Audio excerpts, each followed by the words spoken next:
Okay, well, good afternoon, everyone. Thank you for so much for joining us for our final session of our six-part webinar series titled Recapturing Liberalism in Education. My name is Susanna McIntyre, and I've had the privilege of creating and moderating this series on behalf of the AHA Foundation. Um, for context, if you haven't been a part of this series, you should go back and check out the previous episodes on our YouTube channel. But at the AHA Foundation, we've been tracking the rise of ideological capture in education, particularly in the university space. And several years ago, we launched the Critical Thinking Fellowship with the goal of exposing students to ideas that they were unlikely to find in their academic environment. However, over the course of that program, it became increasingly clear to us that this problem of ideological capture was no longer relegated to the university and had escaped the lab and entered into K through 12 education. And thus, we wanted to dive into that topic through this webinar series.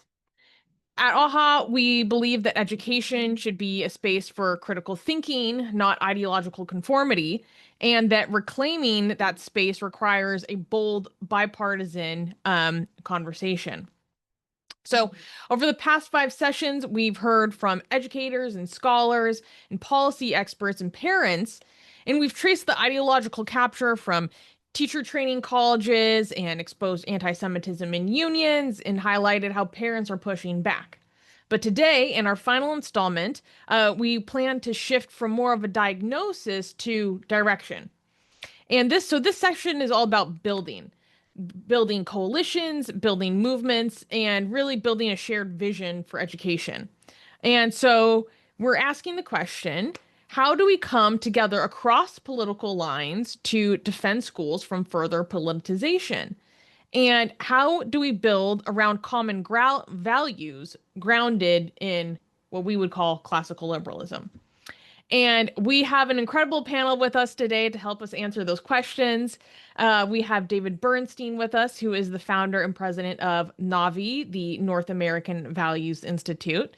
He's spent his career helping bridge divides in the Jewish community and beyond, and his writing, including his book, Woke Anti-Semitism, which I actually have back there, I should have pulled it out, offers one of the clearest diagnoses of how illiberal ideologies take a hold of organizations and how to counter them. Jennifer Richmond is the co-founder of the Institute for Liberal Values and the deputy director of Education and National Security Program at the Foundation for the Defense of Democracies. And I'm just remembering that I also have Jen's book back here, Letters in Black and White. And when I think of a coalition builder, I think of Jen, especially for her key role as a senior advisor to the Coalition for Empowered Education. And we also have Asra Nomani with us. Asra is an investigative journalist and nationally recognized parent activist defending academic merit and viewpoint diversity in education. Her work uncovering ideological capture in Virginia schools, in particular, helped ignite a national movement. And I should also add that she is a core member of AHA Foundation's Clarity Coalition, so I get to work with her often. So we're grateful for all three of you for joining us today. And, we're going to talk about how to build this trust across divides, what this reform looks like, and what's at stake if we don't act. So let's dig in. Like I was saying, and I'm just gonna kind of toss it out to you guys.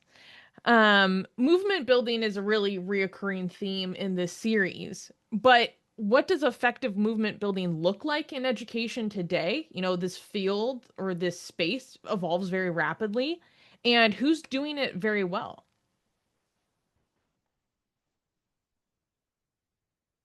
I guess I could start since I'm the only one who took the mute off. Well, thank you. It's really wonderful to be with you, and I have such admiration for the work of the AHA Foundation, and of course, its founder, Ayaan Hirsi Ali, who's to me one of the great thinkers, leaders out there today, and an ongoing inspiration. Well, first of all, I've been doing movement building with Jennifer Richmond, for several years. I mean, we both together founded the Institute for Liberal Values, and then also the Coalition for Empowered Education. So we've been trying to build a movement, not just in K through 12 education, but for classical liberal values. And by the way, of course, we're inspired by Asra's activism, from the very beginning, when she would go before a school board and speak truth to power. So, and our job was to try to piece together coalitions, Black organizations like Free Black Thought, and Asian groups that were involved, and Jewish groups. And we saw it as sort of an alternative rainbow coalition, if you will. There was another approach that I think that was embodied within the Institute for Liberal Values, which is to look at groups that had their own interests in liberalism. In general, it could be gay groups that were concerned about the onslaught of ideology within the gay rights movement. It could be medical groups that felt like medicine was being taken over or captured, or legal groups, and providing a platform for groups to collaborate with each other, talk to each other, and do joint work. And so while I would like to think we would, I'm not going to say that we've succeeded in building the kind of robust movement that I still think is necessary. I think there's a lot more work that can be done.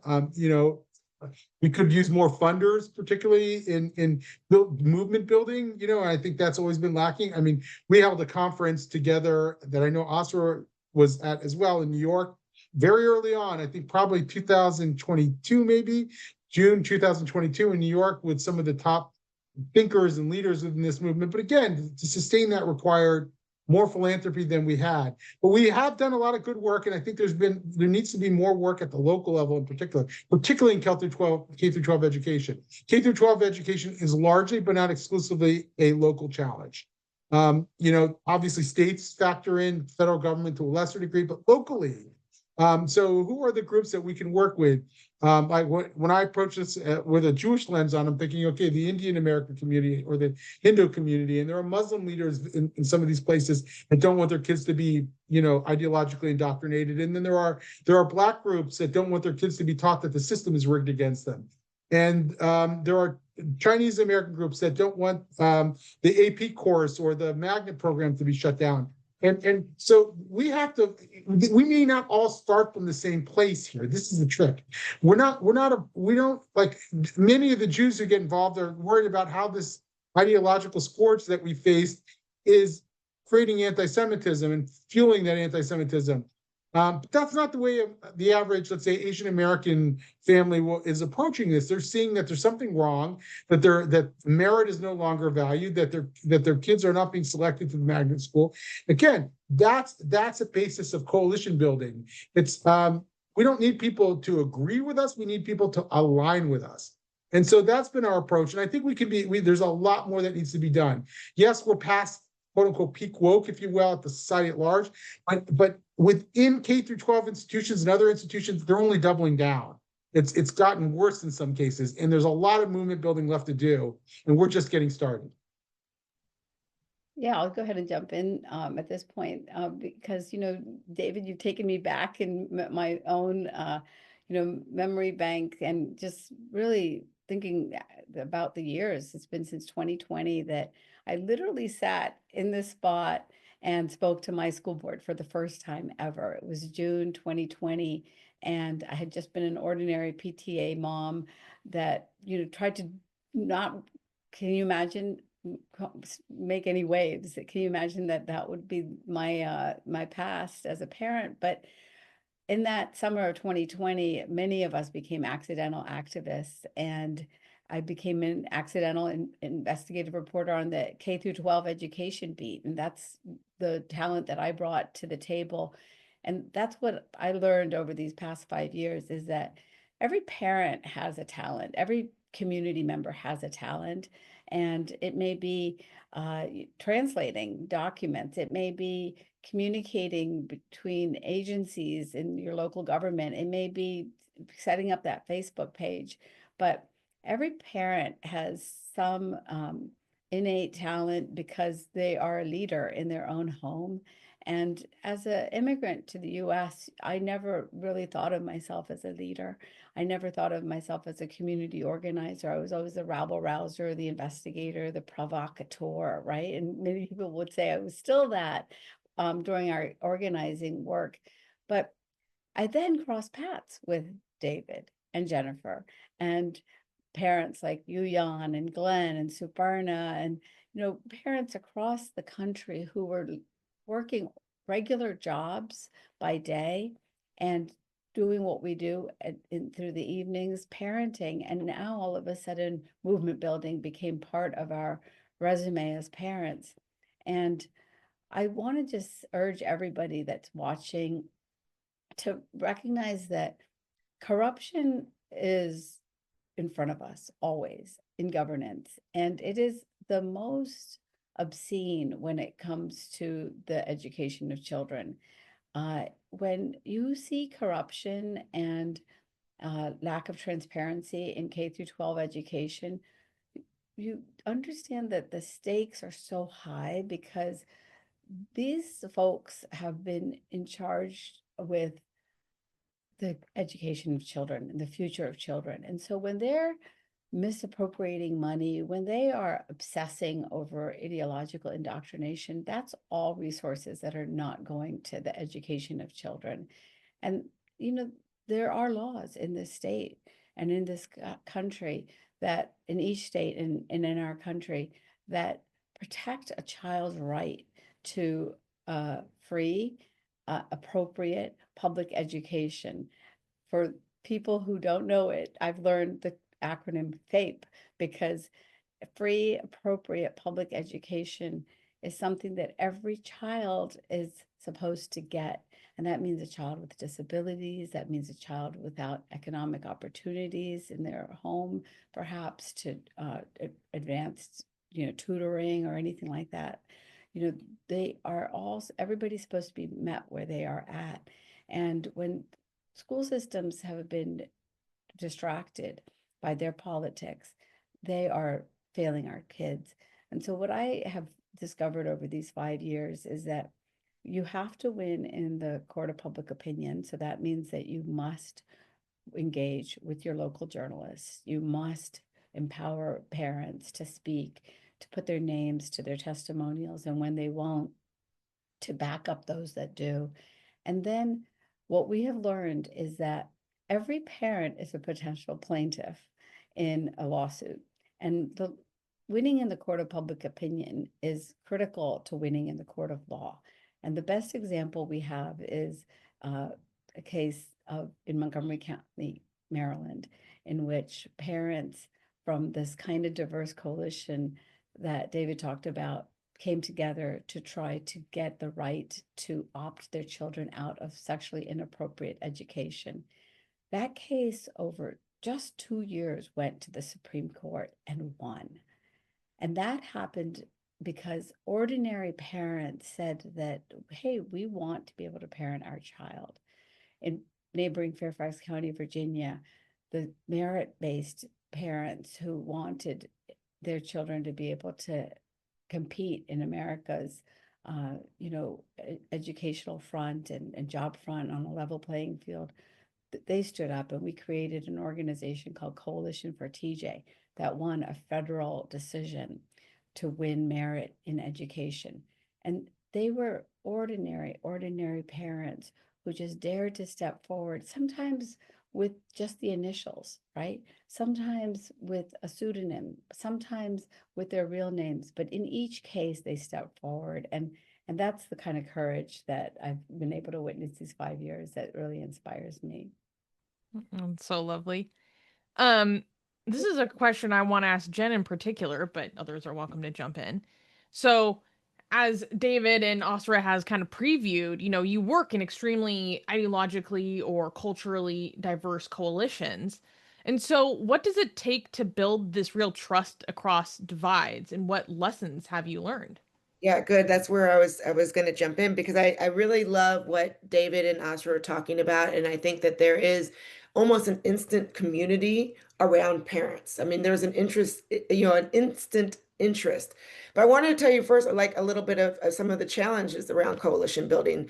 And in particular with the Institute for Liberal Values, which is not necessarily, I mean, while we're education focused, it's more general education, right, for the public. But here's the problem when you're dealing with institution building and coalition building around liberal values. and this is kind of goes exactly to the point of this conversation, is one of our biggest values is individualism, right? And so we value everyone's like kind of different ideas and different opinions. And I just had a meeting this morning. We meet every Wednesday morning with Institute of Liberal Values, and we are all coming at this from so many different angles. And it's really hard to have a coalition around that. And not to mention fundraising around liberal values. But so that is one of the biggest challenges around just general coalition building with a group of liberal-minded individuals who see themselves as individuals and not necessarily part of a group or identifying as a group. But one of the wins, particularly with regards to education, as already noted, is around parent advocacy, which I think Navi has done, has done so well. And for any parents out there, I think this is one of the groups that you want to, if you're looking for a coalition, go there. But where we became successful with the Coalition for Empowered Education, we really came together as a multi-ethnic coalition. That was key to our success. And the key to that was around, again, I'm going to say this word again, values. So even though we all, and David mentioned, we're coming at from different angles, why we come to the table in the first place. Free Black Thought is a part of the coalition. Navi, which was formerly known as the Jewish Institute for Liberal Values, a part of the coalition.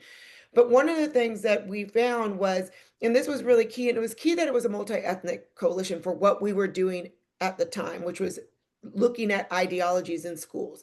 And let me just give you a quick story as to why.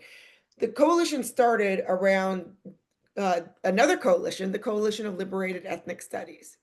So anyone who knows anything about liberated ethnic studies, it really is it is not a study about ethnic studies, which is where they kind of you talk about capture. That's where really they capture, because anyone here who, of course, we want to learn about Muslim American history, Jewish history. None of these things are bad, but where it really came is it was more of a study of power and oppression, so oppressor and oppressed. And that's how the Coalition for Liberated Ethnic Studies wrote its curricula. What was so important about our coalition building is so many people within our coalition had seen or had come from authoritarian regimes. So one of our first people who pointed this out, Alina Kaplan with the Association for the Coalition of Constructive Ethnic Studies, right? Yeah, I think I got it right. Is she, her background is from the former Soviet Union. And so the language that she was seeing in the curricula was a neo-Marxist language that she could identify, even though she would, I won't speak for Alina, but I think she would identify as a very perhaps progressive American. She could see that, and that's where she came. That's the value that really got her started, was this fighting neo-Marxism. And then every other group that we partnered with, they were either they came from another country, or they were Chinese Americans that saw authoritarianism, or they were part of a group that had seen it in some other, just seen the ideology spread and were concerned. And so around that value of protecting our students from these neo-Marxist trends was really the linchpin for our coalition building. So even though we came from it, maybe some came from it from a more conservative perspective, some from a more progressive perspective, it was that one value to combat neo-Marxism and those ideologies that really, again, was the glue that held us all together. And so to answer your question, I mean, I think that's, and David kind of touched on this already as well, finding that one value, despite the various other values that you might have outside of that on the periphery, is absolutely critical in coalition building. I would just add that I think that's such a great point, Jennifer, especially when we think about our divided nation politically and partisanship. People want to divide so much right now, and it is critical for parents to model this kind of value-based life. And so that's exactly what happened too with our Coalition for TJ. There were parents whose politics I did not know. They didn't know mine, but we were all on the same page related to the idea that, hey, in America, there should be equal opportunity for all. I mean, it's a really simple idea. And that's why I love, what you just said also, because what you're also doing is you're really, you're grounding your coalition on values, not on a politician or a political party. because that's when you end up compromising your values oftentimes. And I just really know that, to me, I mean, I would always meditate on this also, because you're always trying to think, okay, how can we appeal? Also, how can we be persuasive, right? Because that's also part of our strategic thinking, is how do you win through your arguments? And I would always return to the desire that we have to nurture and care for children in the most positive way possible, and always think about, like, okay, does this academic program or this ideological, privilege bingo do that? Do these exercises of the oppression matrix do that? And when you ask those simple questions based on the values, then I think it helps to develop the arguments too, in a way that can Yeah. reach people across boundaries. Yeah, I think that's right. And I think that's one way of framing it. And I think it's probably the most effective message, is that this is a distraction from the mission of the school to educate children. That said, I still think that there's an underlying value system that we have to start citing more than we have in recent years. And that's, whether you call them American values or Western values or Enlightenment values, the core classical liberal values, these values such as, freedom of consciousness, conscience, freedom of thought, freedom of speech, pluralism, e pluribus unum, out of many one, equality of opportunity, and merit. These are values that our country and the Western world were built on. And these are values that we've lost sight of in the last few decades, that have then allowed this ideological storm to take place. And I think we've got to, especially people on the center left, who, like myself, who have got to go back to talking about these values openly and defending them, and not allow the fringes of our own ideological movement to suggest that somehow, if you believe in freedom of thought, or you believe in equal opportunity, and not, this new definition of equity, that somehow you're a right wing. We have to fight against these forces, and you only do that by coming out of the woodwork and by exhibiting some courage. But I think that's got to be front and center. I think our movement was very anti-woke in the beginning, and not that we're not anti-woke, but I think what we have to be is sort of pro something. And I think that's what this value framework can do for us. I would also love to hear from each of you if there are any local or statewide examples of where this bipartisan or cross-ideological education reform or movement actually worked, and what made those efforts succeed. It'd be nice to reflect on some successes. Yeah. It's interesting, though, you called it cross-ideological, and I have to say that, unfortunately, I think that there are centrists and groups that are involved. I mean, my organization probably defined itself that way, but Jennifer and I have worked together in forming coalitions. We'll spend, when we formed our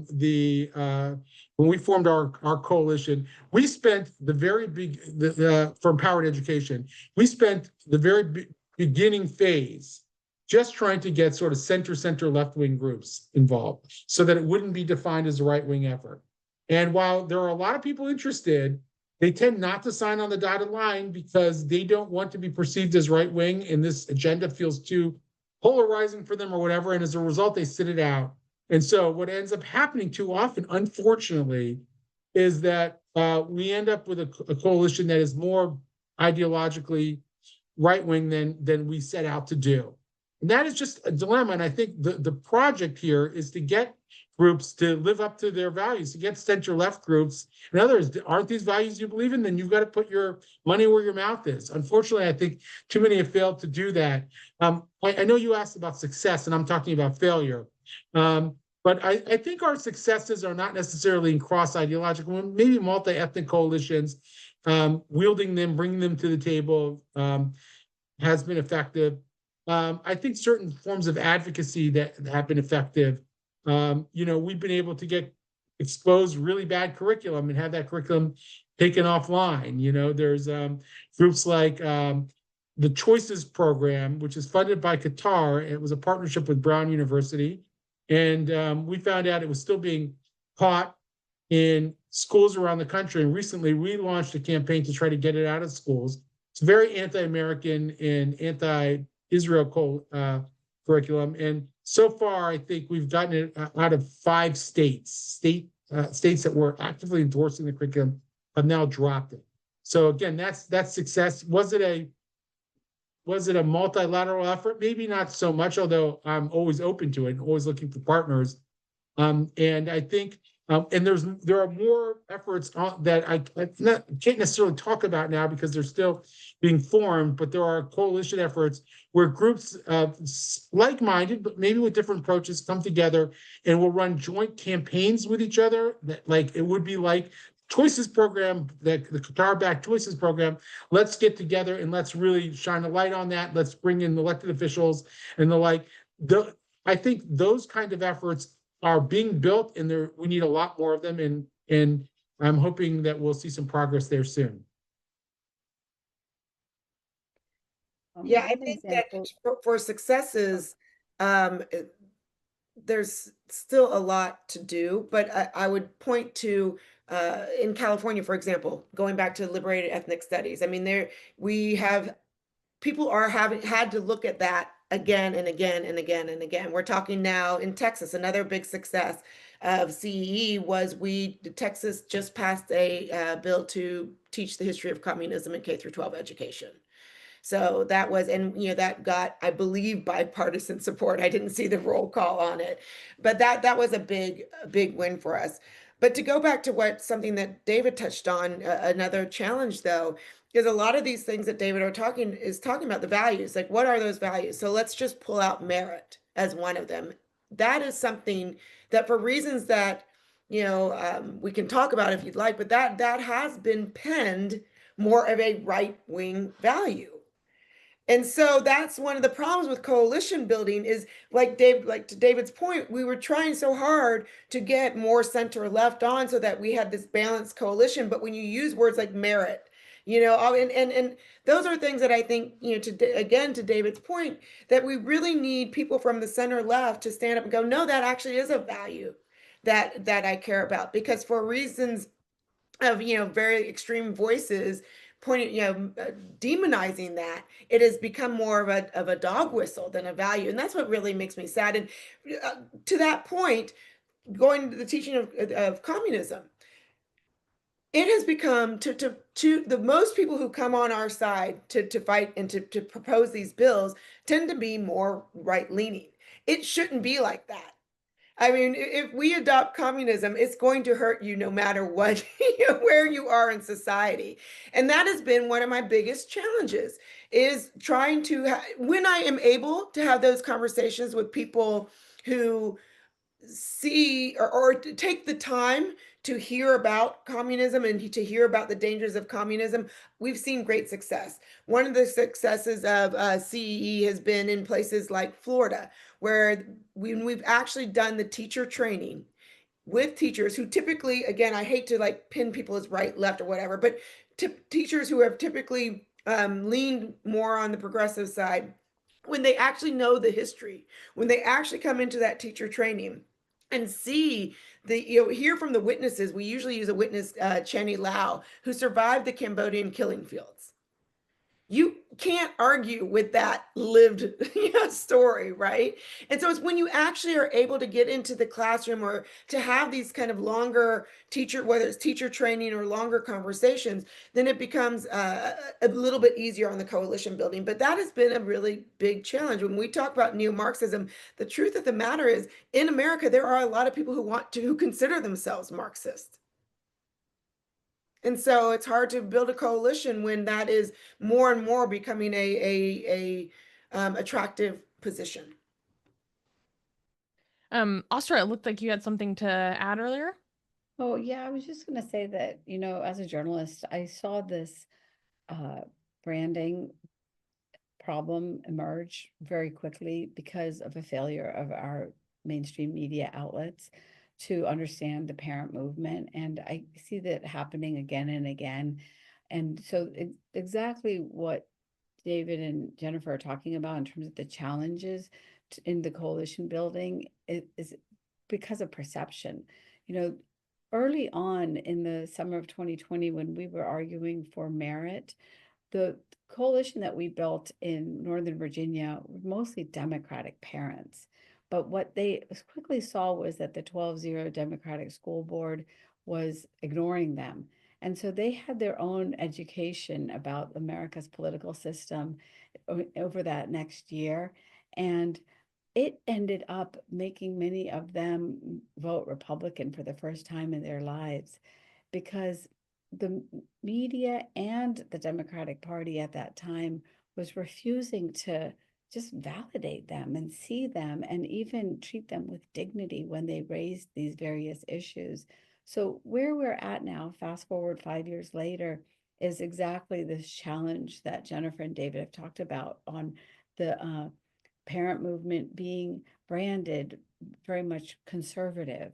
And I know that one of the things that I had to do also as a classic liberal myself and somebody who had aligned with the Democratic Party for most of my life is that I had to accept, this branding and not accept it, like I literally wore a shirt that that used their own labels against me, white supremacist, white adjacent, MAGA. They had so many names for us in order to demonize us and silence us. And that was their partisan politics, trying to brand the parent movement. And unfortunately, I saw reporters for the Washington Post and the New York Times and Politico just go with that narrative. I would talk with them very sincerely, trying to bring them into this unreported story. And I would end up with reading these narratives of, the right-wing parents and the conservative parents. And I knew these parents, and these parents were me. And these media representations were not representing who these parents were. So 2 lessons that I learned from it is, one, you must always go to your local press, your local TV stations, who really don't have a dog in that political fight oftentimes that the national media has got. They just want a good controversy. And so they don't need to pit it like Democrats versus Republicans. They don't need to brand you anything. And they just want to see parent challenges school board. That's good enough for them. And that's then the authenticity of your own story. And the second one is, just like we teach our children, don't let other people label you, be yourself, stick to your values and stay grounded in it. Don't let the PTA mom buzz, silence you. I know that people fear ultimately about like the impact of retaliation on their own child's life, and that is a real consideration. So of course, calculate everything that's best for your child and your grandchild, hopefully, if you're a grandparent in this battle too, or a niece, nephew, a neighbor, and estimate what would be best for your family or your loved one. But at the end of the day, the battle, as Jennifer and David have spoken about, is a higher one than our ordinary partisan divides. And so I encourage everyone to meditate on that always through the battle.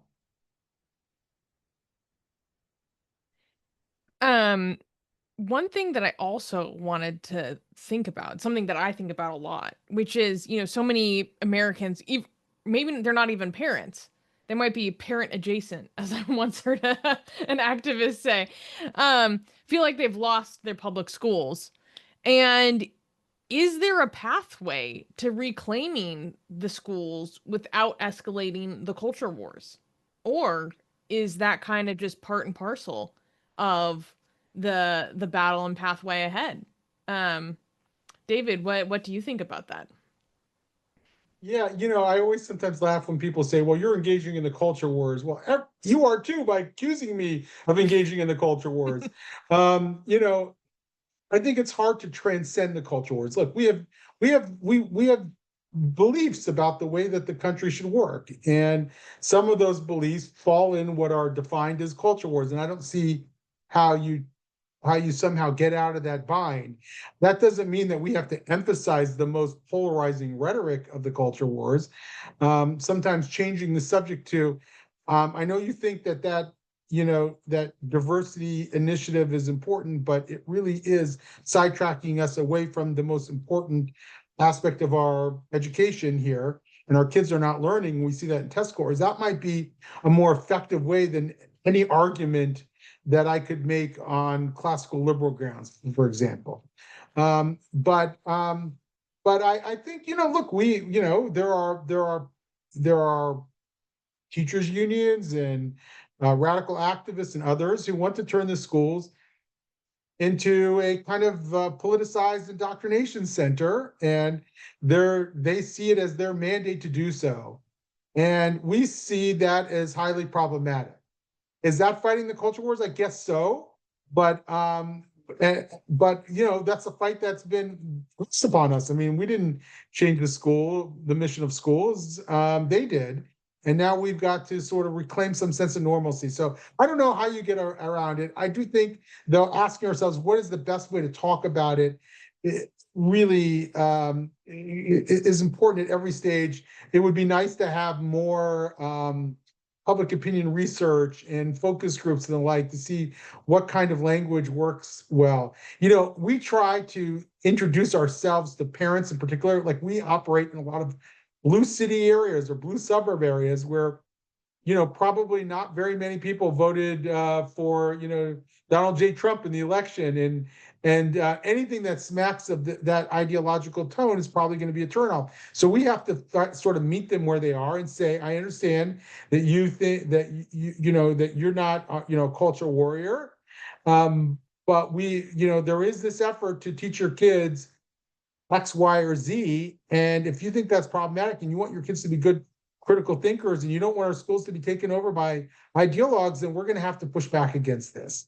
And here are some talking points for you, or here's a letter that you could use, to help them in that way. I think we can't shy away from it, even if it's defined as being part of the culture wars.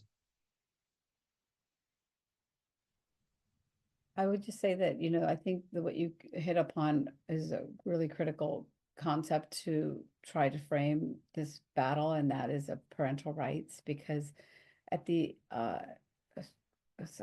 core of the battle is this tug of war between political operatives and people with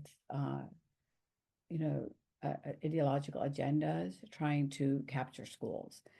One of the failings that I think has occurred in trying to really win this public school battle is that, unfortunately, what I have seen is that with a lot of the response from the conservative efforts to try to challenge these problems that we have in K-12 public education is to always pivot to school choice and to charter schools and as the alternative. And I know I got into this fight because I want to make public schools better. And I don't think the answer is to destroy public schools, because we never will. Like, they're such an institution. They are a multi-billion-dollar industry in the country, and that's part of the problem. And so just pivoting to essentially a private solution is not the only answer. It is one answer for sure, but I think about it in terms of my own, efforts to challenge extremism in my faith of Islam. Like, I try to fight for Muslim reform. And so in the same way, I know we're never going to get rid of the religion. I don't think that we should. And we are best served if we move every institution that we have in this world to the values that we want, that we think are positive, including from my birth faith to public schools. And that's where I think it would be better if we wouldn't be caught in this bind of a partisan culture war if we could recognize that this was not about destroying the public school system, which I think most of us are in it to try to improve, but really about making education better in this country for their kids. There's one other frame that I think is good. I think maybe two. You know, we tend not to use the parental rights language as much because, again, it has a culture war valence that would place us in a certain ideological camp. But we do talk a lot about transparency, and there we call upon schools to adopt policies of transparency so that the parents who pay property taxes that fund the schools learn about what their kids are learning in school. Another frame that we use a lot of is institutional neutrality. This is a concept that was originated in higher education. University of Chicago sort of brought it out, and many universities have since, at least on paper, have embraced the idea of institutional neutrality, even though they continue to be highly political, unfortunately, and we have to hold our feet to the fire. I think the same can be now applied to K through 12 education. We've developed institutional neutrality resolutions for school boards, institutional neutrality policy language on controversial issues, a whole series of tools that parents can use. And I think it's really important because once a school adopts such a policy and you find out that some teacher has been using her classroom or his classroom as a political indoctrination center, you can say this is just unacceptable. This violates your own policy. So I think that's a campaign that we all need to get on, and we're happy to provide whatever tools parents are looking for to engage that campaign. And unfortunately, it looks like Jennifer dropped off. I think her internet connection gave out. Hopefully she can join again. So before we head into the Q&A, and people are welcome to submit their Q&A answers in the chat, and I see we've had some excellent questions already. But I did want to ask one last question of both of you, and hopefully Jen, if she comes back, which is, what gives you hope that this movement to restore academic rigor in education can succeed? First, I love the idea of the institutional neutrality, David. That's a great approach. And it reminds me of, the battle where we have been trying to hold school boards accountable to the fact that they're supposed to have this viewpoint diversity also in the classroom. And so it's a great battle, great way to define it. And I bring that up because it's that kind of creativity that gives me hope. That kind of constant critical thinking about how to approach this in a way that we can persevere. We are working with some of the biggest brains in the US to try to keep the US competitive and to keep our children healthy. And that's what gives me hope, is that this is a nation that allowed me to arrive at the age of 4, not knowing a word of English, go through the public school system in West Virginia, and become a reporter for the Wall Street Journal at the age of 23. That's what this country is built upon, that kind of story. And I want my younger self to be able to have that kind of opportunity in a way that there isn't a barrier, from the earliest days to later when they go to college or look for a job based on where they fit, in the oppression matrix. It's an untenable future. And as David mentioned, we are largely winning now in that battle against this upside down value system that the ideologues have thrust upon us.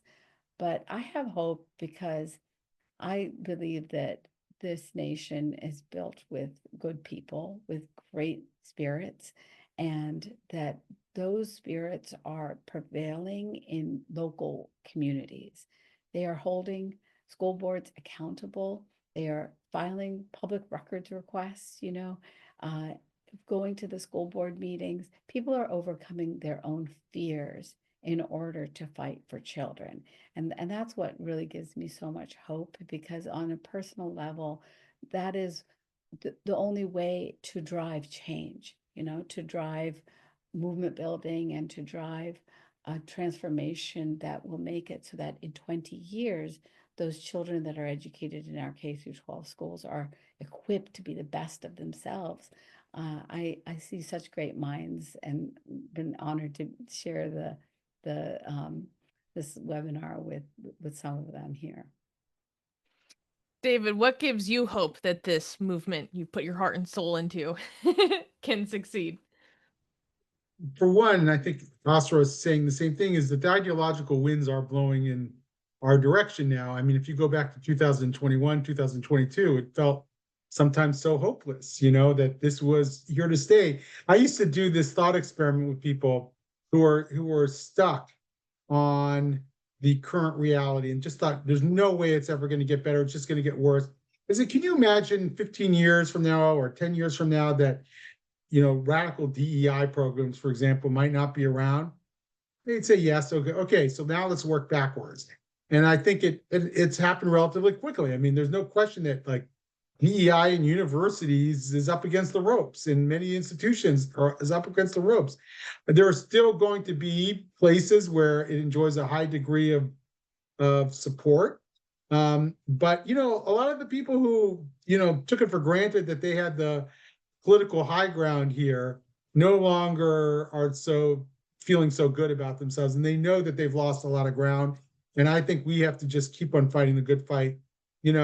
Courage begets more courage, and the Asuras who are out there first put themselves on the line, and it made it easier for me to maybe be a little later than Asra, but not much. And then I hope I made it easier for the next person to come after me, because there's a compound effect of people being courageous and standing up for each other and creating the kind of environment which makes it harder for, let's say, an attorney general of the United States to call parents who go before their school board, radicals or terrorists or domestic terrorists or whatever the term was used at that time, because now because we've been legitimized and we have a strong voice. And I think we're in a much better place. But that doesn't mean the fight is won, because there's a lot of places where this continues to be out of control, and we're dealing with it every single day. And so this fight is far from won, but it's going in the right direction. That gives me tremendous hope. Great, thank you so much. As a behind the scenes note to my colleague Natalie, it looks like Jennifer joined again, but as a guest. Is there a way to get her back on as a panelist? Hopefully we can have her back on screen in a second. Okay, so thank you very much, you guys. Let's do some Q&A. This one question from an anonymous attendee I think is very pertinent, and I would really love your feedback on this, which is, oh, here we have Jen. Fantastic. Have any of your parents that you've worked with had to talk with their kids about the possible criticism of that their parents will face, and talking to their children about the reason for their advocacy, etc.? Do you coach participating parents on how to deal with the repercussions? Yeah, I think every parent has had to speak to their child about their newfound advocacy work, because it does trickle down to the child, whether it's in something that another kid has seen about their parent. Maybe there's a parents talk to their kids about other parents. It's like a village, right? So and shaming is one of the tactics to silence. So the children are used in that way sometimes. But what I always advise parents to do is to talk to their child and educate them about why this matters for their child. And one thing that we definitely did make a conscious decision to do was not to involve the children. They arrived at some of our early activism and protests in Northern Virginia in September 2020, but we'd never asked them to speak in front of the school boards or even do media interviews. Unfortunately, our opponents will always leverage children, and they do this thing that they call what we call love bombing, which is just flood a child with all this attention and accolades for opposing parents as they're doing what they think is best for the children in that school district. And so that's their nuclear bomb. But I definitely always encourage parents to have the conversation with the child, but not demand that the child engage, because the children have to live their lives and focus on what is in front of them, which is their athletics, their music, their academics, and their relationships with their peers. I had to tell my kids that your dad once again is going to be stirring up some, mud in the school system. And so they're used to it. It is, and I think we got to get parents into a mindset like you're modeling something incredible, like participating in this great democracy. And that's what it's like. And it may make you feel uncomfortable. Most important things in life don't come easy and they're not always comfortable. And maybe because I've been in the advocacy world my whole life, my kids were just used to it. But there were a couple of times when I have to ask permission.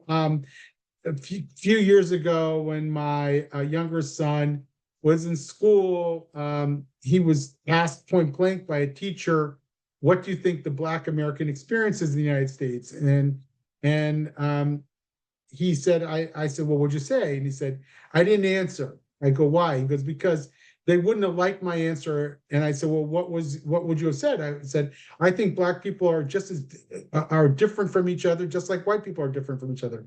He said, "That's a great answer. Why couldn't you have said that?" "Well, I just couldn't say it." So I wrote that in a piece that appeared in the Wall Street Journal a few months later, but I asked for his permission. I didn't use his name, but I said, "Do you mind if I cite that anecdote for my article?" And he said, "Okay." So I think we can sometimes ask our kids permission, but I think we should just prepare them that we're going to be, we think that the school system or some bad actors are causing some problems, and we feel it's really important that we right this ship. And hopefully, it won't reverberate to you, but this is really important in our judgment. And let the chips fall where they may. My big thing is trying to promote classical liberalism when my son wouldn't agree with my point of view. It was a lesson in viewpoint diversity. That's okay.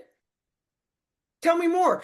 As a matter of fact, this is how I started writing the book, Letters in Black and White. It actually started with my son and not my co-author, Wink, because he would come back and he would disagree. And I said, "That's fine." I said, "Do your research and write about it so I can digest it, and I'll do the same for you." And I still embarrassed him all the time, but it was a lesson of, again, a classical liberal value of, the value of marketplace of ideas and viewpoint diversity. So he survived, he lived. Jen, because you were dropped off, I also want to give you the opportunity to answer the question of what gives you hope that this movement will succeed. So when I dropped off, and my apologies, I was actually, I'm not sure that I have hope. I was going to answer the question on the culture wars, and I guess this kind of addresses my biggest fear is that we aren't going to transcend this, to David's point. The only way I believe to transcend it is by going back to our classical education. And unfortunately, those places where you can get a classical education are private schools. Like Oscar, I believe in public schools. I think it is our duty to put these, non-politicized, to create these non-politicized classrooms. But my fear is that those who can afford to find classically educated private schools are going to, and then what my biggest fear is that the public schools are going to be left for those who just don't have that, and the have and the have-nots, and that the discrepancy, the wealth gap is just going to explode. That is my biggest fear. Hope. Hope is what I've already seen.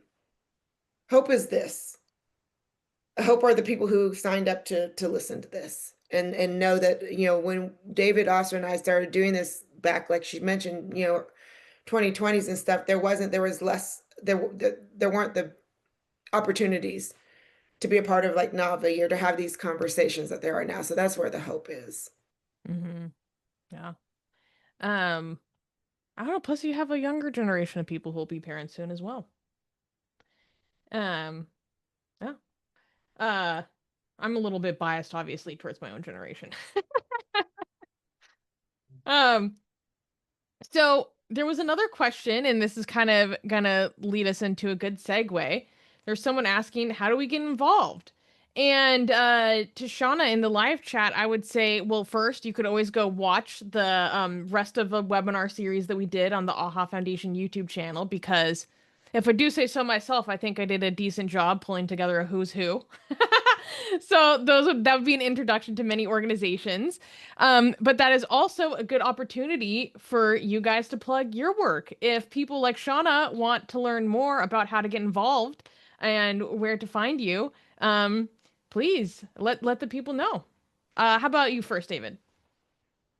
Yeah, so we are the North American Values Institute, or NAVI, navivalues.org. You can reach me, David at navivalues.org. We're always looking for people who are great activists who we can work with, who have skill sets like writing and editing, or want to run for school board somewhere.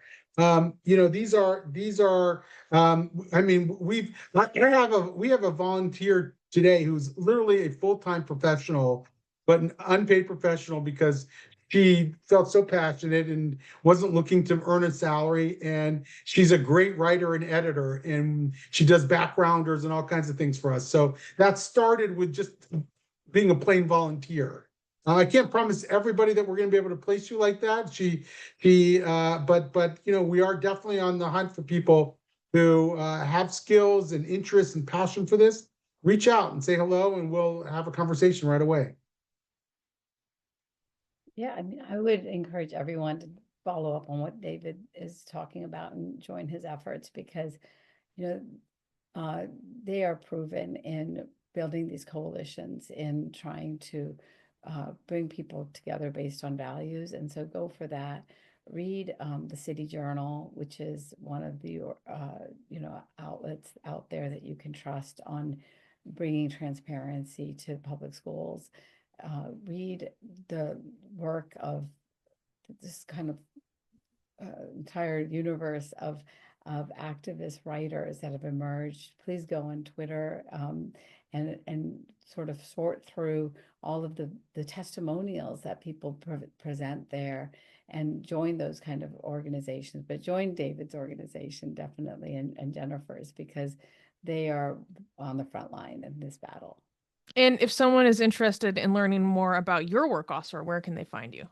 Well, I'm with the Clarity Coalition, which is at claritycoalition.org. And we aren't specifically in the K-12 space related to education on the wide variety of issues that are challenging us today, but we are taking on issues of anti-Semitism in the K-12 education system. That is a growing problem because of this indoctrination and ideological agendas that are now being thrust upon children. We're challenging the hostilities that are being experienced by Jewish students in the K-12 systems by ideological networks, and that's a real ugly side of all of this, because we saw it in higher education playing out in front of our faces, right? With all these video protests. But in K-12, the cameras aren't there, and kids are being harassed and intimidated or made to feel unwelcome because they dare to have family from Israel or to be Jewish.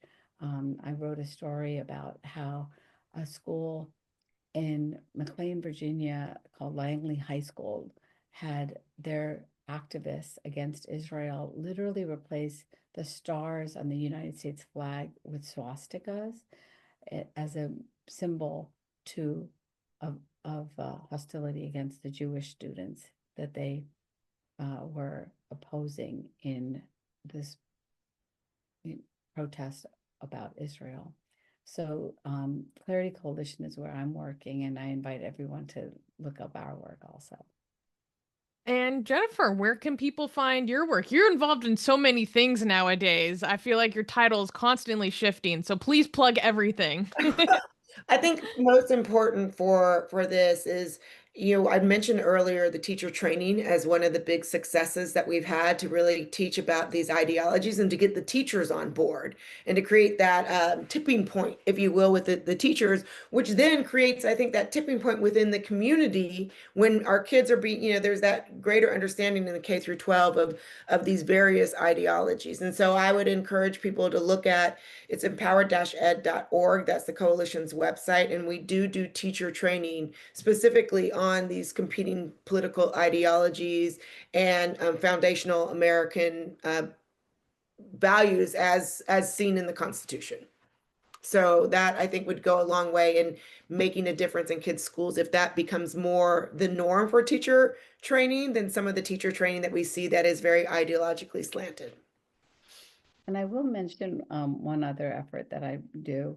I was inspired to take on some of these issues in our public school systems because I saw the anti-Semitism that was creeping in through a school board member that had been elected in my community in Fairfax County, Virginia.